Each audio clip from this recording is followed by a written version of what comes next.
Olá, muito boa noite a você. Eu sou Adalberto Piotto e seja bem-vindo ao Cenário Econômico pela TV Brasil, com emissoras públicas de todo o país, diretamente dos estúdios da B3, aqui no centro da cidade de São Paulo. Vamos aos destaques de hoje, porque teve alta do Ibovespa, teve problema também no setor de serviços, que foi divulgado hoje pelo IBGE. Vamos lá. A confiança do consumidor caiu em junho, uma das razões é justamente a greve dos caminhoneiros, que prejudicou a percepção dos consumidores, também o setor de serviços, sobretudo o que se chama de transportes, obviamente também foi o mais prejudicado, o que trouxe um impacto extremamente negativo na medição tanto do ano, no acumulado do ano, quanto dos últimos 12 meses. O governo do Rio vetou um reajuste aos servidores da Justiça. Exportação de suco de laranja cresceu 30%, isso é extremamente interessante, porque houve um aumento de demanda nos Estados Unidos. Quer dizer, um aumento de consumo, quer dizer que a economia americana, nesse aspecto, está comprando mais e, obviamente, o Brasil exportando e vendendo mais. E no estúdio a gente conversa com o Ronald Mazija, do Sind Vestuário. Esse foi um dos setores que não passaram pela reoneração da folha de pagamentos. A gente vai falar sobre o momento da indústria. Obviamente que nós também tivemos problemas por causa da greve dos caminhoneiros. Daqui a pouco o Ronald nos conta um pouco mais sobre como vai este setor especificamente, porque é um setor gerador intensivo de mão de obra.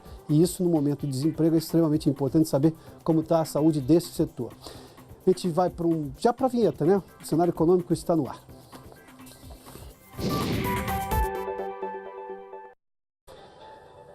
Eu fiz menção sobre a greve dos caminhoneiros, daqui a pouco a gente fala um pouquinho mais sobre essa questão, porque afetou a percepção do consumidor.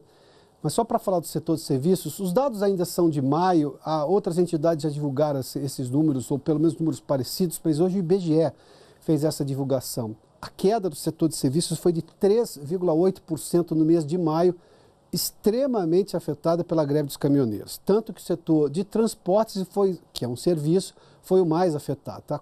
Próximo de 15%.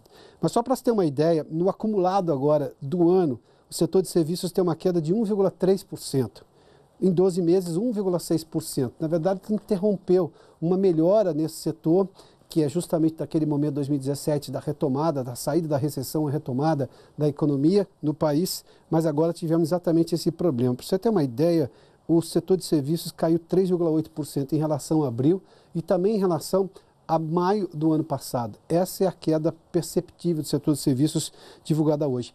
E detalhe, o setor de serviços tem um peso gigantesco no cálculo do PIB, 70% para se ter uma ideia. Ou seja, a gente começa a compreender parte dos problemas dessa retomada da economia mais lenta esse ano, justamente por um setor que responde por isso, que não tinha se recuperado completamente, tinha dados de melhora, ou seja, tinha alguns índices de melhora, mas não tinha se recuperado. E agora levou o tombo em maio, obviamente isso é mais um problema, mais um peso a ser carregado nesse momento de retomada da economia brasileira.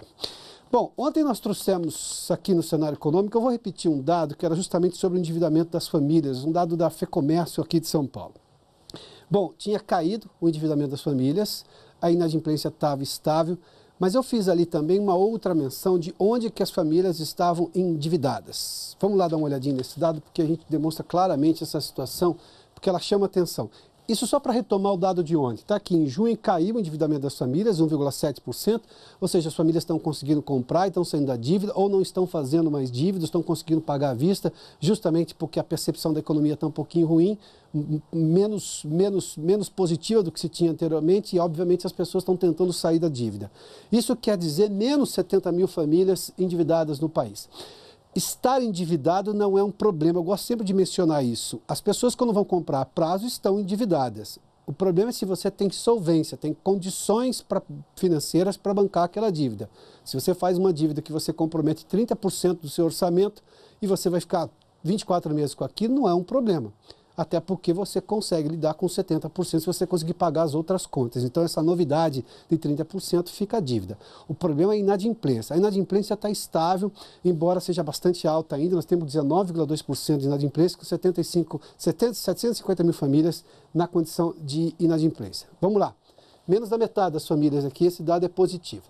Agora tem uma informação que nós agregamos hoje e ela é extremamente importante. Ontem eu só fiz menção, mas eu peguei os dados hoje objetivos para a gente mostrar por onde as famílias estão endividadas. O cartão de crédito lidera, é a primeira forma de endividamento das famílias, mais de 70%. Depois o carnê, ou seja, crediário em loja, 16%, e financiamento de veículos, 13,6%. Não é por acaso que nós temos exatamente uma situação que chama atenção. Onde é que os juros são mais altos? Juros médios, no cartão de crédito, 346% ao ano. Onde que as famílias estão mais endividadas? No cartão de crédito. Onde as famílias estão menos endividadas? Segundo lugar, carnê, 114,7%. Esse dado aqui ao ano, eu peguei do que se chama de recursos livres. Quando você vai ao banco, é o dinheiro que você empresta para fazer a compra do que você quiser. Você não explica exatamente, eu quero fazer um empréstimo para comprar alguma coisa, reformar a casa, por exemplo, ou você quer fazer, comprar móveis novos, essas coisas todas. 114. As famílias estão menos endividadas aqui.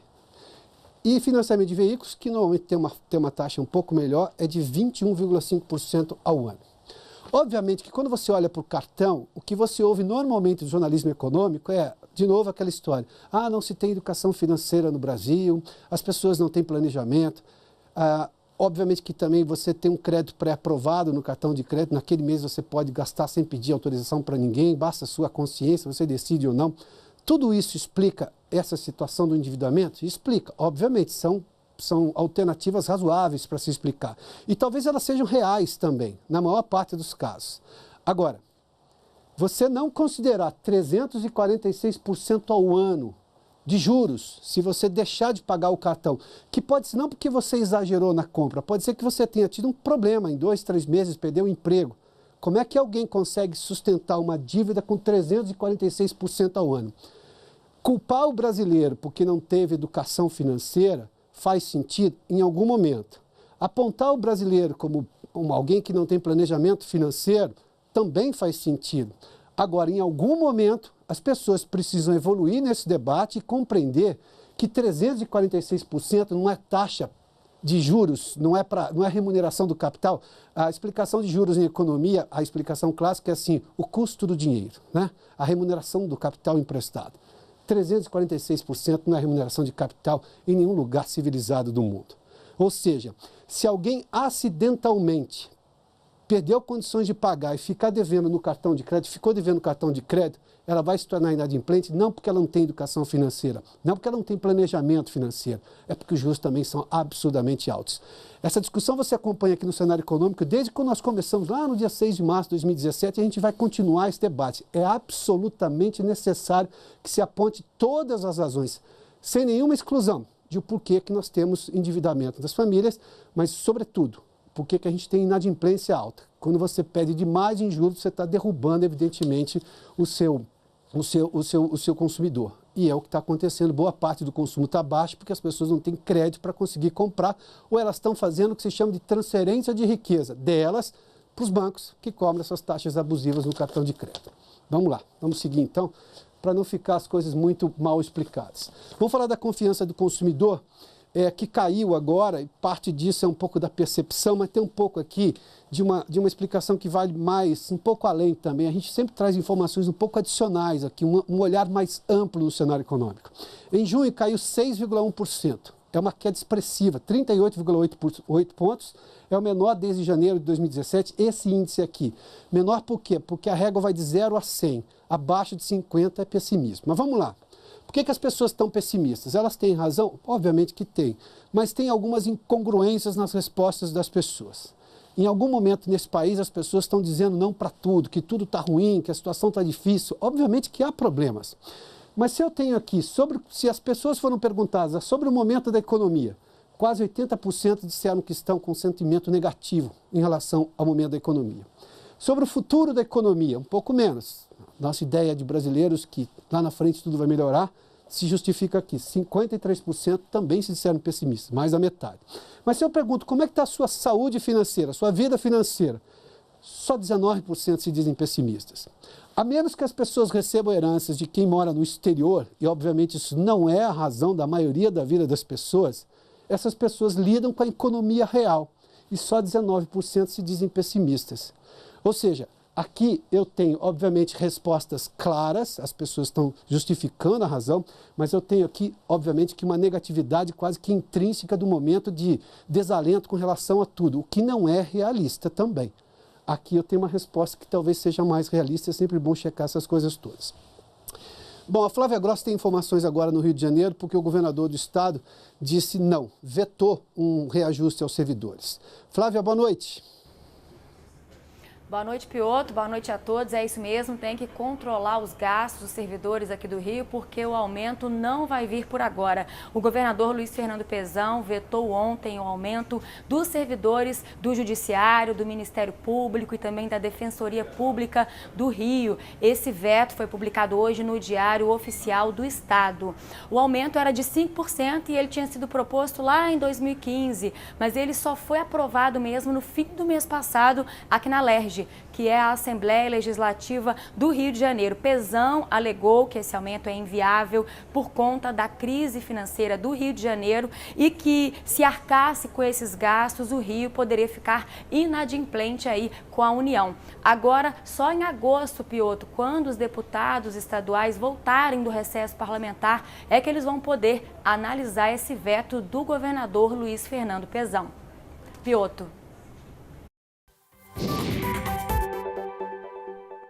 Muito obrigado, Gabi. Bom, as exportações... a Flávia conversou conosco, desculpa, a Gabriela tem agora uma informação, essa é a informação da Gabriela, que as exportações brasileiras de suco de laranja cresceram este ano em 29%. A receita dos exportadores aumentou ainda mais, obviamente, diante desse crescimento. A Gabriela Santilli está em São Paulo agora, antes nós conversamos no Rio de Janeiro, agora a Gabriela tem as informações sobre esse aumento das exportações brasileiras de suco de laranja, muito motivado pelo aumento do consumo da demanda nos Estados Unidos. Gabi, boa noite. Oi, Piotr, boa noite para você, boa noite a todos. A exportação brasileira de suco de laranja cresceu 30% em 2017 e 2018, comparado com a safra anterior. Nessa safra de agora, que encerrou no dia 30 de junho, o rendimento com as exportações foi de 2 bilhões e 100 milhões de dólares, de acordo com informações divulgadas pela Associação Nacional de Exportadores de Sucos Cítricos, a Citrus BR. Pensando no volume exportado, também houve aumento, um aumento de 29%, foi mais de 1 milhão de toneladas de suco de laranja congelado e concentrado.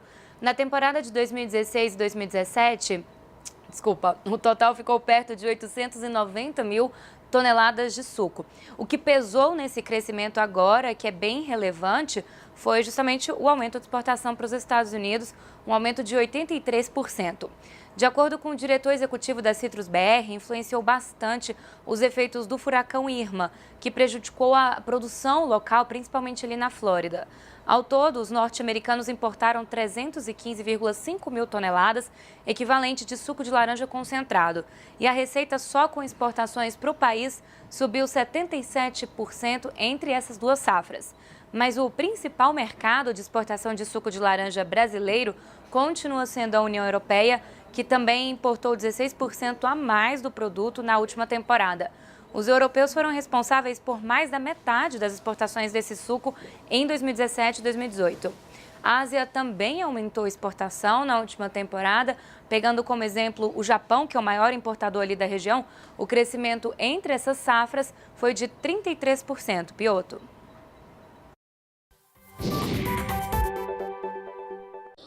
Muito obrigado, Gabi. Bom, a situação da economia tem lá seus percalços, mas enquanto isso o pé de soja continua crescendo, o pé de laranja também, enfim, segue o jogo. Aliás, aí tem uma outra notícia do setor agropecuário: as exportações de café caíram 8,4% na safra deste ano. Foram 30 milhões, pouco mais de 30 milhões de sacas exportadas. A receita teve uma queda de 14,3%, mas o Brasil é o maior exportador de café do mundo ainda. Bom, vamos aos números do mercado financeiro de hoje, dia de queda da Eletrobras. A Eletrobras passa por uma situação que também está sendo analisada pela Justiça. Há um leilão marcado para o dia 26 de julho de 6 empresas distribuidoras ligadas à Eletrobras, e uma decisão da Justiça Federal do Rio de Janeiro determinou a suspensão desse leilão. A juíza Maria do Carmo Freitas Ribeiro citou a liminar concedida pelo ministro do Supremo Tribunal Federal, Ricardo Lewandowski, que proíbe privatizações de empresas públicas estatais sem aval do Congresso, mas há um duplo entendimento disso, aliás, dúbio em alguns momentos, e, portanto, a Advocacia Geral da União diz que vai recorrer, embora o BNDES tenha suspenso por hora este leilão. Vamos dar uma olhadinha nas telas de mercado. As ações da Eletrobras estão aqui, uma queda de 0,66%, R$ 16,64, uma queda, chegou a cair mais durante o dia, recuperou-se um pouquinho no final do dia. Se a gente olhar agora o Ibovespa na semana, uma valorização de 2,11%, a 76.594 pontos, quase 1% de valorização só hoje. A Petrobras hoje também 0,78% de alta, R$ 18,00, pouco mais na ação preferencial. O dólar comercial hoje teve uma queda, 0,86% a R$ 3,85. Na semana, com a queda de hoje, uma desvalorização de 0,44% na moeda americana. Bom, vamos fazer um intervalo. Daqui a pouco eu converso com o Ronald Mazige, do setor do vestuário brasileiro, presidente do Cine Vestuário. A gente fala sobre o momento da indústria agora no Brasil. Logo depois do intervalo eu volto em instantes.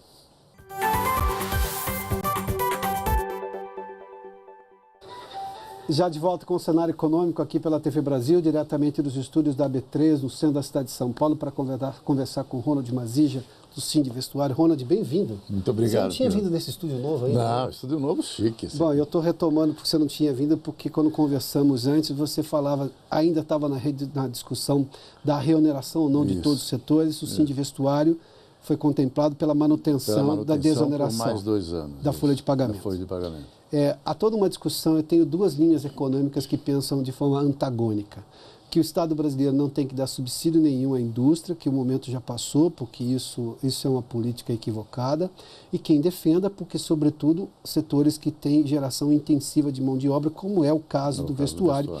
E detalhe, é mulher ainda, que tem um fator agregador melhor na economia, porque a mulher não abandona os filhos, isso é sociologicamente comprovado. Qual é a sua opinião? Porque nós estamos num momento em que, obviamente, o Estado brasileiro tem um problema fiscal gigantesco, há um limite para qualquer intervenção do Estado. Aliás, o gasto público tem caído, porque não tem de onde tirar também. Qual é a sua opinião, levando-se em conta todas essas nuances que nós temos? A minha opinião é o seguinte, eu discordo completamente dos economistas que acham que não tem que ajudar a indústria. O país vem passando por uma desindustrialização muito grave. Principalmente os setores intensivos de mão de obra.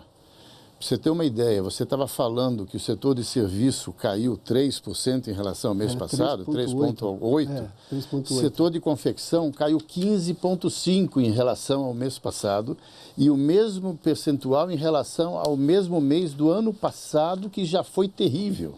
15,5%? 15,5% caiu. De maio em relação a abril e de maio em relação a maio do ano passado. Ou seja, puxa o setor da indústria para cima, porque na média a indústria caiu 10,9%. Puxa para baixo, né? Exatamente. Puxa para baixo. Piora muito.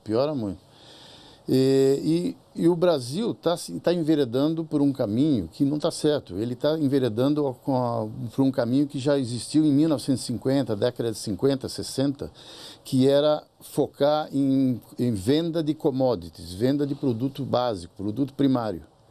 E naquela ocasião o governo percebeu que tinha que começar a melhorar a indústria, e a indústria cresceu, que teve o seu ápice por volta de 1980, década de 80. Nós estamos voltando, justamente por conta desses raciocínios de economistas que acham que não tem que ajudar a indústria, que não consegue competir com o produto importado. Hoje, 40% do que a gente consome aqui no Brasil é importado. Para você ter uma ideia, o vestuário, mesmo com essa taxa de câmbio, subiu 30% a importação de roupas nos primeiros 6 meses desse ano. Mesmo com esse câmbio valorizado? Mesmo com esse câmbio valorizado, porque isso aqui vai refletir só lá na frente. Isso aqui já eram compras que estavam feitas. Levam pelo menos 6 meses tem de delay entre você comprar e receber. Então, nós estamos enveredando por um caminho muito perigoso. E, por outro lado, nós temos um problema gravíssimo político aqui no país. Nós temos um governo federal que já está fazendo as malas. Nós temos um legislativo que parece que não mora nesse país, não está entendendo o que está acontecendo. Eu acho que você está fazendo menção à pauta-bomba que foi aprovada recentemente eu ia comentar, que você falou da reoneração, que nós conseguimos manter. Mas a reoneração vai gerar uma arrecadação para o governo de 5,7 bi. Dos setores que voltaram a ser reonerados? Dos setores que voltaram a ser reonerados, praticamente todos. Só a greve, só o que vai ser pago para os caminhoneiros são 9 bi, que tem que achar esse dinheiro de algum lugar. Sim. E a pauta bomba do Congresso já estão falando que está chegando em 100 bi de custo para o Brasil. Se tiver tudo errado esses números e forem só metade, é 50 bi. O ganho da remuneração, que nós levamos um ano discutindo com o governo, que ele disse que não tinha dinheiro, o Legislativo gastou 10 vezes mais em 3 semanas, assim, puf. Então, eu sou partidário da manutenção da indústria. A indústria gera muita riqueza para todos os países. Para você ter uma ideia, um trabalhador da indústria, ele gera por ano 43 mil reais por ano. Um trabalhador da indústria do setor de serviços gera 20, ou seja, gera metade. Então, se nós não mantivermos a indústria funcionando, nós não vamos chegar lá na frente com empregos gerados. Ronald, eu fiz menção a isso da outra vez que você esteve aqui, das outras vezes, diga-se de passagem, eu particularmente prefiro olhar as coisas por uma lógica matemática. Quando eu tenho pessoas empregadas, obviamente que eu sei que quando o governo faz um subsídio, concede um subsídio, ele deixa de arrecadar. Isso é muito claro, qualquer pessoa compreende. Mas quando eu tenho pessoas empregadas, eu tenho um giro econômico que as pessoas estão consumindo. Ou estão saindo de dívida, ou estão Então, conseguindo colocar sonhos em prática, porque sem recursos as pessoas não fazem nada. Isso tem um potencial de melhorar a situação dos centros das cidades, das pequenas cidades, das grandes cidades. Por isso que eu não consigo entender muito a pauta dos liberais, porque eles são muito radicais em um ponto. E aí eu falo, tá, mas espera um pouquinho. Se eu só pensar por esse lado do prisma fiscal do governo, e eu não olho pelo prisma do dia a dia da economia real, se eu deixar todo mundo desempregado e ninguém pedir mais nada, o governo vai estar rico. Mas daqui a pouco ele deixa de receber impostos também. Exatamente. Se a economia não gira, não tem impostos. Quem consome está gerando arrecadação de impostos de algum lado. Essa conta foi feita pelo governo recentemente nessa discussão, por exemplo, do Sindivestuário? Foi esse o argumento que vocês levaram? Esse é o argumento que a gente sempre levou. Quer dizer, nós temos que fazer a economia girar. Quanto mais ela girar, mais o governo arrecada. Ele está imaginando... Porque subsídio tem no mundo inteiro, isso não é novidade. Não é novidade. O governo sempre subsidia os setores que ele considera estratégicos por alguma razão. Você vê que economistas de fora do país já estão dizendo que nós estamos vivendo um período de desindustrialização anormal perante toda a economia mundial. Quer dizer, alguma coisa muito errada está acontecendo aqui, mas muito errada. E nós temos que fazer com que a população sinta que ela tem emprego, ela não tem risco de perder o emprego, para justamente começar a rodar a economia no sentido positivo. E o subsídio precisa de contrapartida garantida ali, ou seja manutenção de emprego, manutenção de receita, alguma coisa ou não? Não, não foi feito esse pedido de garantia, mas na verdade essa desoneração que o nosso setor continua beneficiado, ela fez com que a gente conseguisse manter os empregos apesar dessa crise toda que o país está atravessando. Quantos são os empregos no setor? Nós geramos 1,5 milhão, 1,6 milhões no país diretos. E nós temos quase 5 milhões entre diretos e indiretos. E a maioria é mulheres? 90% é mulheres. 90%? 90% são mulheres, que são arrimos de família, e nós somos o maior gerador do primeiro emprego. Porque o nível de escolaridade não precisa ser tão elevado para entrar na indústria de confecção. Então, a pessoa usa a confecção como um trampolim para poder estudar mais tempo e conseguir entrar em outro tipo de mercado. Obviamente que essa discussão, dada a situação fiscal do governo, vai entrar no debate eleitoral. Os candidatos têm noção dessa questão econômica de o que faz girar a economia? Obviamente desse embate entre subsídio e setor produtivo que é beneficiado, mas que dá retorno com o emprego. Há esse debate entre eles ou não? Piotr, eu acho o seguinte, a minha opinião é que está havendo uma polarização muito forte entre direita e esquerda, não existe centro, e não existe um debate racional em Brasília. O debate hoje é assim, um sobe na mesa, ou o outro sobe na mesa, um grita, ou o outro grita. Não existe um debate racional. Ou senão o parlamentarismo esquisito do Brasil. Exatamente. O Congresso aprova gastos, mas não aprova receita. Não aprova receita. Como é que o executivo paga a conta Exatamente. Depois? Então, eu não estou enxergando uma maturidade realmente em Brasília para poder algum desses candidatos enxergar o que está acontecendo. A gente vai continuar esse debate aqui para tentar influenciá-los positivamente também, o nosso espectador. Obrigado, Ronald. Obrigado a você, Pio. Ronald Mazzi já conversou conosco, é do Sind Vestuário, preside o Sind Vestuário. Bom, hoje é sexta-feira, muito obrigado pela sua companhia, pela audiência aqui no Cenário Econômico. Boa noite a você, aproveite o final de semana, até segunda-feira.